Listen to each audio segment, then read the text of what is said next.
in working with clients in a lot of different verticals. And it became clear to her that there was a need to help foster the XR development in the commercial arena. And more importantly, shepherd these critical early wins to get this industry moving.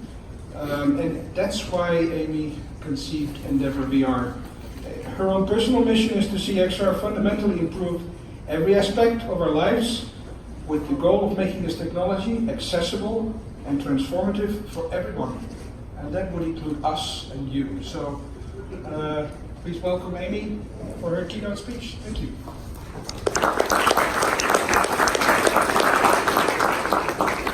Thank you.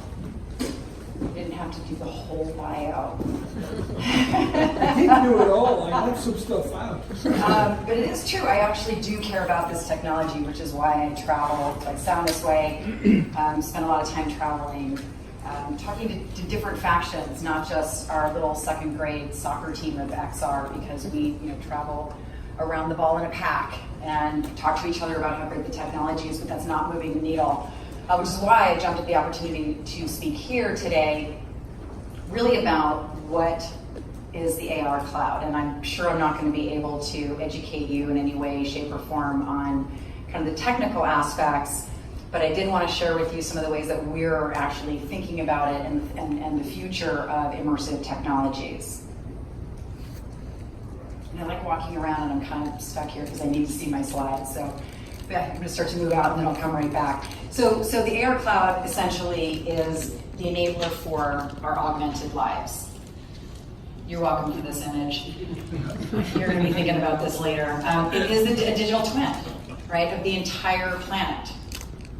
So from an architectural standpoint, it's going to be tricky to build, but we've made some headway, and it really is going to be the way to deliver experiences at scale. So I wanted to look a little bit, excuse me, at the landscape and just give you some market facts. If you haven't, I wasn't here this morning, so if I'm repeating myself, please let me raise your hand and we'll move past these slides. These are some very recent market data slides from Superdata. And it kind of shows, especially now that VR, we're out of Gartner hype cycle jail, AR is still in it. But when you look relative to the life cycle of older technologies, we're not doing too badly, right? VR adoption is very slow. Mobile AR is certainly on an uptick. It's in everybody's phone. I look at the drivers for this technology. I think enterprise is really going to be driving VR, and consumer is going to drive AR, and they'll kind of meet in the middle. And then again, this was actually surprising because we look at the opportunity for AR. Ostensibly, it's going to be a much bigger market, but hardware is really holding us back because we really want magic wayfarers, right? HoloLens and Magic Leap looked at all these features that they wanted to cram into a headset that we could still wear on our head without slowly melting, right? Then there's a company called North that has a new pair of glasses called Focals. They did the opposite, right? They built beautiful glasses that we will actually wear, that actually look good. And then they put as many features as they could, keeping that form factor, right? But we're still a long way away. So that's why these numbers really are reflecting a very kind of slow growth with AR. But you're gonna see that ramp up exponentially. So again, this is more of a drill down into mobile AR. And of course, as we suspected, social media is the #1 use case, really. Right, we have all the face filters, Facebook, Instagram, Snap. Right, they're all working very hard. They're building big creator communities around all the filters. But this isn't even scratching the surface. Right? This is a very, very rudimentary use case. However, it's starting to capture the hearts and minds of the consumer. So this is, well, actually, I don't know that this is good news. Depends on your perspective. But this is a prediction from CCS Insights. that 5G connections will surpass 1 billion by 2023. I think, seems a little conservative. But this is good. This is from Intel. Certainly indicates that we're all in the right business, if these numbers are true. So where are we now? So consumer, it's really mobile AR, right? And these sort of very lightweight, slightly functional. You've got Lowe's, you've got Walmart, you've got Home Depot, IKEA, design apps, measuring tools, and retail, trying on Sephora with their makeup app, Magic Mirror. Marketing, now marketing is interesting because, when VR first came out, all the brands rushed and said, we have to do these VR experiences, we have to do these immersive experiences. And the ad agencies, is there anyone from an ad agency here? Because you should probably duck. Because I'm pointing right at you. The ad agencies had no idea how to build VR experiences, right? So brands spent millions. And some of the experiences were great. Some consumers were wowed. And there was some god-awful bad VR out there as well, right? So the purse strings shut. We stopped doing VR marketing for a while. That's starting to change, right?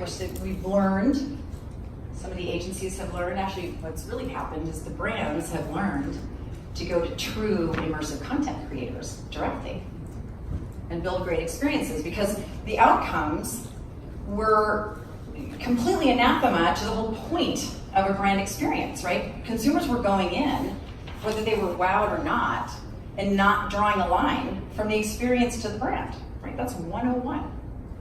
But that's recovering. So we're starting to see a little more traction, especially with AR.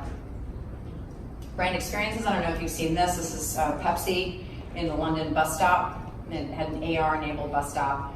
It had a live tiger walking at you. There was this sort of tentacled giant creature that would grab people virtually. And there's a lot of very, very, very funny YouTube videos and some of the reactions.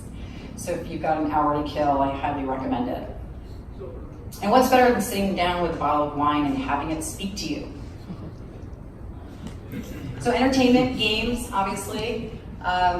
We're seeing a lot of traction, especially with AR games, working on as well, kind of that seamless in-game transition, taking some of your assets from one game to another.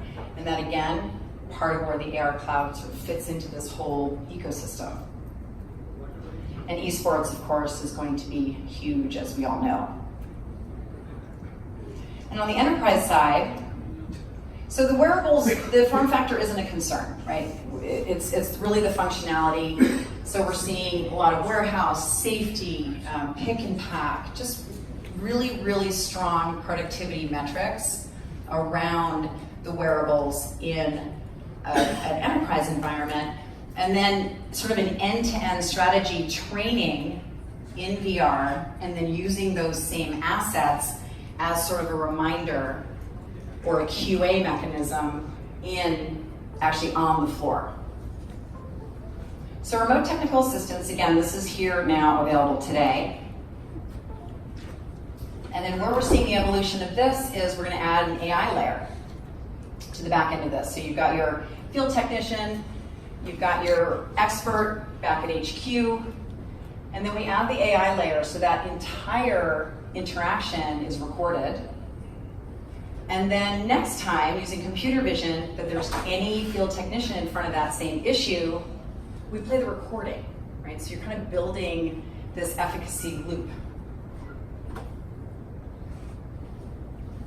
Surgical overlays, HoloLens actually had a win earlier this year. The FDA approved the very first in-OR AR overlay experience. So this is big news. You're going to see a lot more of this.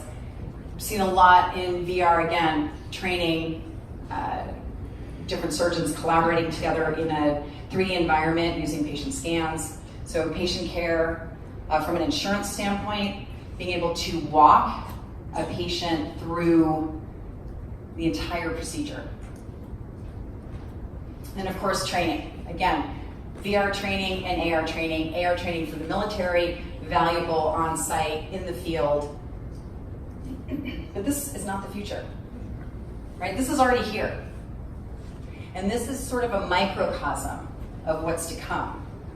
And again, going back to this digital twin that's going to give us context and deliver a multitude of experiences, some of which we can't even imagine today. There's really, in truth, the possibilities are endless, right? It sounds ridiculous. When I go to a meeting with a client, it sounds like I'm boiling the ocean. So I try not to articulate it in this way. But the truth is, it's going to fundamentally change every business line. They just don't know it yet. They don't want to think about it yet necessarily. And it's not just AR and VR. It's all of the exponential technologies combined. Blockchain, AI, quantum computing, it's all coming. And it's really the confluence of those technologies that are going to be the solutions of the future, both on the consumer side, but especially on enterprise. So in coming here today, I'm not here to educate you on any technology, right? You're all experts in the space. What I want to do is talk about the strategy and how to look at building the standards that are going to enable this next generation of experience. So IoT is not IoT anymore. It is the internet of everything. Everything is interconnected, right? All machines are talking together. We are going to be living in a completely connected world, so much more so than we even do today. And now I'm going to completely contradict myself by saying think smaller. So what does that mean? What that means is I came here today, I brought a few companies that I think should be on your radar. Because at massive companies, someone would argue that some of the companies are behemoths. Everybody's doing great work. But the bigger the company, and with all of these technologies that are coming so fast that we can barely regulate them, there are blind spots. And so I think we need to think more broadly in terms of what types of solutions are going to come for the future, but then think in a sort of a small, focused way, and look at some of these smaller companies that are out there who are focused 100% on a particular swath of this industry because they're limber and they're smart, and I think that they are the key to actually completing the circle of what we're trying to accomplish here. So the first one is 6D AI. Is anyone familiar with this company? Only one person. Okay, all of you should be familiar with this company. They are one of the companies building the AR cloud. And they've started simply by using the internal camera on the phone to build a dynamic mesh of the environment. And then they focus on sort of the 4 pillars of digital interaction in a real world, right? So persistence, occlusion actually should be second, probably shouldn't be first, multiplayer, and then of course this cross-platform. So I urge you to go to their website. They've got a few videos. Again, it's very early days. They've got an SDK out, focused primarily on game developers, right? That's who's using it. But it gives you a glimpse of how our lives are going to be kind of inextricably linked to the digital landscape and vice versa. Right? So Unity has built a tool called Mars. I'm not entirely sure what it stands for. I think it's Augmented Reality Simulator. But what it does is it allows you as a developer to try a multitude of real world scenarios and see how your objects behave, and they behave properly. So the industry is looking at this very quickly. Game developers are going to be the first ones to kind of put those experiences out there. The second one is GeoNetwork. So they have a block of IPv6, and they have gridded the entire planet down to the millimeter. So each millimeter has a corresponding IP address, to which you can append a multitude of data, primarily mobile behaviors. And they do that with a couple of lines of code embedded in the application, which means that you can actually, through their platform, push mobile behaviors without pushing an update to the app. So for drones, for example, let's say the fire department puts up a no-fly zone over a fire. If DJI happens to be compliant, and the drones have connectivity just to at least ping the server one time, it will not enter that space. It will actually stop. And there's infinite use cases for this, but it's really about the contextual piece. So the other piece of this is they have a gtld.place. So in the same way that we had to register our domain names, we now are going to be registering real world spaces. And then we can enable IoT behaviors around that. A multitude of IoT behaviors. So eventually there's going to be, 10,000 different AR experiences floating around here. So how do we deliver the right experience at the right time to the right user in the right place? So this is part of the equation. So now AI, any of you know this company? Very smart. So it's a combination of LiDAR, video feed, and AI. So they call it IDAR, right? So intelligent detection and ranging. So it essentially has a human perception mechanism, but it's exponentially faster than the human eye. So it is dynamically discarding data that it already knows exists, which eventually will live persistently in the AR cloud, but now it's using different map mechanisms to be able to know what's already there, what they already know about. They discard that data, and then they quickly assess what's in front of you in case there's some emergency situation or some sort of anomaly. Now, where that's valuable is that at some point, that data that they're throwing away can be packaged up and sent back up to the AR cloud in order to true up the AR cloud.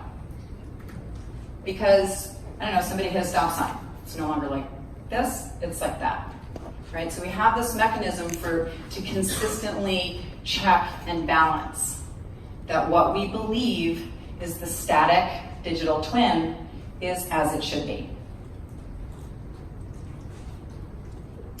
And this is a very, very, very young company, and I'm not going to spend a ton of time on them, but it's important to start thinking about this because this is where it's all going.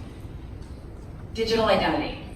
So there's self-sovereign identity, they call it human-centric identity. It's really around what I believe is going to be the future of the avatar, right? So our avatar is going to be our digital representative in the digital landscape. It's going to live on the blockchain. We're going to have our public persona and our private persona, much like we do today. Except we are going to take control. So we're going to have levers to be able to control who sees our data when. And our public data is like it is now, right? It's Facebook, it's Instagram, it's all the usual suspects. With the notable exception that we're now going to start recording all of these digital experiences that we're having and pushing those out. So all of these experiences are just getting bigger and bigger and bigger. And then the private keys takes the onus off of large corporations of storing and securing data, because it's going to get a lot more expensive to have a security breach of personal data in the future. So this is how we kind of wrap our arms around just being in better control. And as humans, taking control, taking our data back, and understanding where it is at all times. So what comes next? Convergence, right? So you're seeing, this is just 4 companies. I'm not saying they're gonna win. There's 50 others behind them. But this is a way of thinking that I think we can easily miss if we're not careful. right? We're so focused on what are the use cases, right? But not the user. We have to stay connected to who is the user of the future. What are the experiences that we are going to be delivering via the network, via the cloud, from the creators who you're going to hear from this afternoon? And I actually believe this, right? You can love Magic Leap, you can hate Magic Leap. People like to hate them because they took in $2.4 billion. And they basically just have a developer's kit. But what they're doing is hard, right? What all of these companies are doing is hard. But that's why, because they're so focused on their individual lanes, that's why I think that's what it's going to take. That we need to leverage these kinds of companies and bring them together. And hey, maybe you want to just get your checkbook out and buy some of these companies, fine. But this is where these solutions are going to come together. So again, I can't stress enough, again, this is sort of a different talk than you've had today. And I hope it's a breath of fresh air. But this is what we need to be thinking about. Not what is the use case. What is the future of work, play, education, entertainment, identity, value, commerce, data, security? And this is the tip of the iceberg. So if you believe that 1979 was the first year of the millennial, the first millennial turned 40 this year, right? So we're not even talking about millennials that we've been whining about for so long, right? That's Gen Z. Then behind Gen Z is an entire generation who will know nothing other than seamlessly moving in and out of a digital landscape, right? No one's going to be talking about what reality they're in. It's going to be irrelevant. Did any of you say, I just got on my laptop and sent you an email on Gmail? No, right? That's where we're going. So what is the future of us? Absolutely everything is shared. So how is this relevant? Again, the experiences that we're going to start delivering, I think it was Magic Leap did a fashion show somewhere in New York Fashion Week. And that was a shareable experience. But imagine now we're going to have these bigger and bigger and bigger combined real life and digital experiences that are all going to be recorded and all going to be shared. And you look at the future of entertainment, as we're in the belly of the beast right here, think about Game of Thrones, right? My son's saying, what's your HBO login last night? None of your business. So think of Game of Thrones not as a linear story. Think of it as a world, right? This is the convergence of a game construct and filmmaking and storytelling. So imagine you're just going to buy the whole series of Game of Thrones. It all happens in real time. And you go in with your friends maybe, and you record your version of the story. You start over the wall, you go to Westeros, go see what the dragons are doing. You record that, you share that. Your friend does the same thing. Wants to show you meet in VR, and you follow that storyline. And you start to see also the value of this, right? Who's not going to pay whatever the number is, right? $100, $150 for a piece of content that they can go into over and over and over again. And I think there's going to be a brand new paradigm with influencers in this realm as well, right? Everyone is going to be an influencer. So again, it's about the future because we are all living out loud. There's no such thing anymore as our 15 minutes of fame. We are born famous, we are going to die famous, right? Because we're everywhere. And I've got all the privacy settings on my Facebook. And then someone said, oh, I saw you were in Mexico. No, I wasn't. I was with clients. Yeah, so we're living out loud now. So I think the 3 magic words, we're also focused on the killer apps. Again, I think the focus is what what are we going to be doing? What does our digital landscape look like?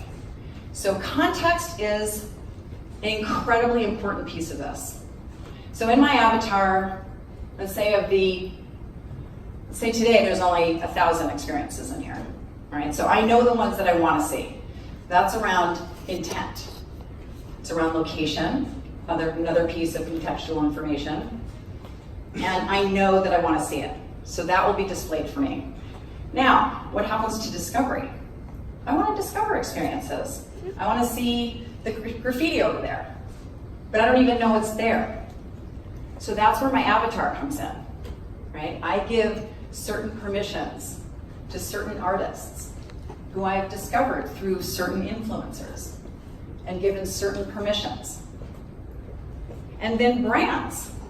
I give brands permission to show me some experiences, to try and sell me things. Except they pay me to unlock my data in cryptocurrency and microtransactions on the blockchain. And they send me stuff I don't like, I shut it off. So again, as we're thinking about solving these problems, context, number one. Utility, right? Has to be useful. Has to be fun. Has to be entertaining, right? Even we have great metrics for simulation and training.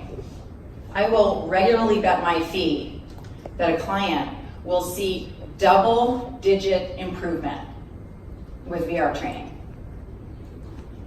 I've never lost that bet. But even those trainings, they have to be fun. We have to think of the user, right? This has to be a human-centric endeavor. So build for how we will live tomorrow. Everybody in this room is part of this future, right? You're the architects of this. We're all the architects of this. Well, really you. I'm not doing any of the hard work. But it is important to really think about the human piece of this. Because it's time for 5G in the air cloud. And if we do it right, everybody wins. Thank you.